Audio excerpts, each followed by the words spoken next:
Class number 72 में सूरतुल मुज़म्मिल का यहाँ से यहाँ तक ये सबक पढ़ना था, लेकिन अभी आप इस सबक को अच्छी तरह याद कीजिएगा और इतनी अच्छी तरह इस सबक को याद कीजिएगा कि इस सबक में कोई गलती ना रहे।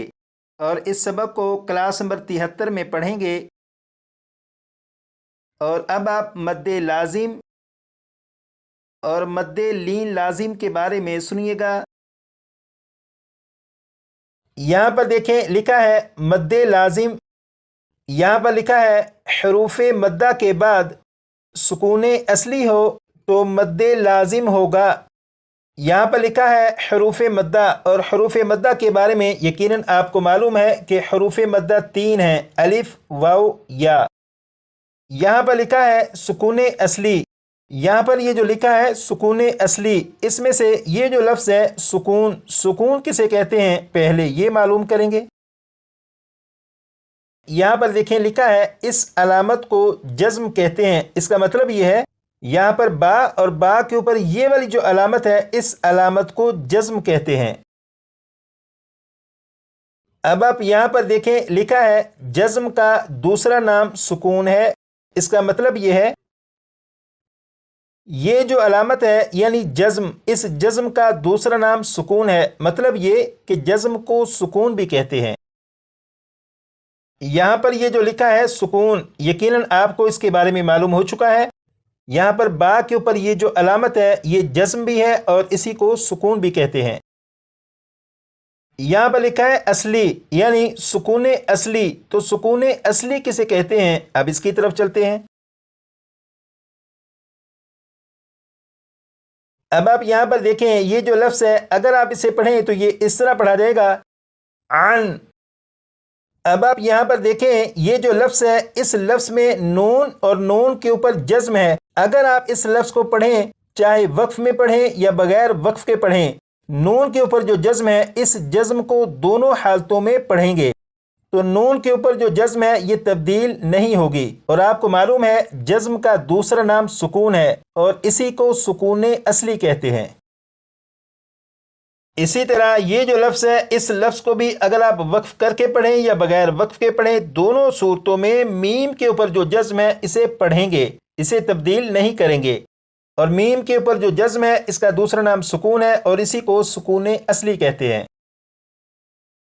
यहाँ पर लिखा है सुकून असली, तो यकीनन सुकून असली के बारे में आपको मालूम हो चुका है कि बा के ऊपर ये जो जज्म है ये सुकून असली है। यहाँ पर देखें बा के ऊपर तशदीद है। अब इसके बारे में यहाँ पर लिखा है जिस हर्फ पर तशदीद हो उसे मुशद्दद कहते हैं। जैसे यहाँ पर आप देखें ये है फ़ा के ऊपर तशदीद मौजूद है, लिहाजा ये फ़ा मुशद्दद है। यहाँ पर लिखा है मुशद्दद हर्फ 2 हर्फ होते हैं, पहला साकिन दूसरा मुतहर्रिक। इसका मतलब ये है यहाँ पर ये जो फ़ा है फ़ा के ऊपर तशदीद है। जब फ़ा के ऊपर तशदीद है तो ये फ़ा मुशद्दद हुआ। जब ये फ़ा मुशद्दद हुआ तो ये फ़ा एक नहीं बल्कि ये फ़ा 2 मरतबा है। पहली मरतबा फ़ा साकिन, दूसरी मरतबा फ़ा मुतहर्रिक है। यहाँ पर ये जो पहला फ़ा है ये फ़ा साकिन है और इस फ़ा के ऊपर ये जो जज्म है ये सुकून असली है। इसका मतलब ये हुआ जिस हर्फ पर तशदीद हो वो हर्फ, क्योंकि 2 हर्फ होते हैं, सुकून असली वाला और दूसरा हर्फ मुतहर्रिक होगा। यहाँ पर जो लिखा है सुकून असली, यकीनन आपको इसके बारे में मालूम हो चुका कि यहाँ पर बा के ऊपर ये जो जज्म है ये सुकून असली है।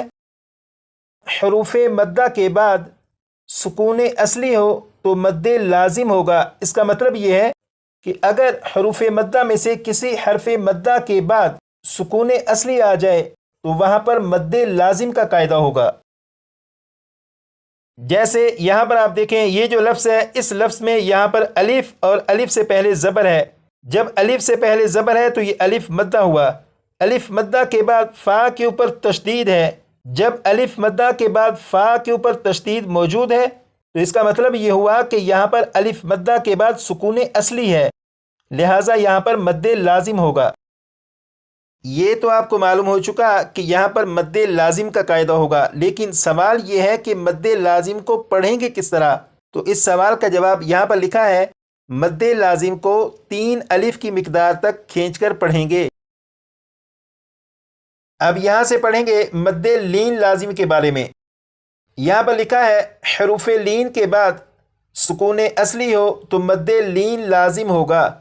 حروف لین کے بعد سکون اصلی ہو تو مد لین لازم ہوگا۔ اس کا مطلب یہ ہے، جیسے یہاں پر آپ دیکھیں یہ جو لفظ لکھا ہے عین، اس لفظ میں یہاں پر یا کے اوپر جزم ہے، یہ یا ساکن ہے، یا ساکن سے پہلے زبر ہے۔ جب یا ساکن سے پہلے زبر ہے تو یہ یا لین ہے، یا لین کے بعد نون کے اوپر جزم ہے، اور یہ جو جزم ہے یہ سکون اصلی ہے، تو یا لین کے بعد جب سکون اصلی ہے تو یہاں پر مد لین لازم کا قاعدہ ہوگا۔ اسی طرح یہاں پر بھی دیکھیں یہ لکھا ہے عین، اور اس میں یہ یا کے اوپر جزم، یہ یا ساکن سے پہلے زبر، یہ یا لین ہوا، یا لین کے بعد نون کے اوپر سکون اصلی ہے، لہٰذا یہاں پر بھی مد لین لازم کا قاعدہ ہوگا۔ اب یہاں پر دیکھیں لکھا ہے مد لین لازم کو 3 الف کی مقدار تک کھینچ کر پڑھیں گے۔ اس کا مطلب تو بالکل آسان سا ہے کہ مد لین لازم کو 3 الف کی مقدار تک کھینچ کر پڑھنا ہے، لیکن اگر آپ یہ کہیں کہ قرآن پاک میں ایسے الفاظ کے جن میں مد لین لازم کے قاعدے کے مطابق پڑھنا ہو تو وہ الفاظ بہت زیادہ ہیں، تو ایسا نہیں، بلکہ قرآن پاک کے ایسے الفاظ کے جن میں مد لین لازم کا قاعدہ ہوگا ان کی تعداد اگر آپ گنتی کرنا شروع کریں تو وہ بہت کم ہیں، لیکن آپ پھر بھی اس قاعدے کو اچھی طرح سے یاد کر لیجیے گا تاکہ آپ کی معلومات میں ہو کہ مد لین لازم کو کس طرح پڑھنا ہوتا ہے۔ اور حروف مقطعات میں سے یہ 2 مثالیں ہیں، ان میں مد لین لازم کا قاعدہ تھا، اس لیے یہ 2 مثالیں میں نے آپ کے سامنے بیان کر دیں۔ تو یہاں پر یہ جو عین ہے، اس عین میں مد لین لازم کا قاعدہ ہوگا، اور اسے پڑھیں گے عین سی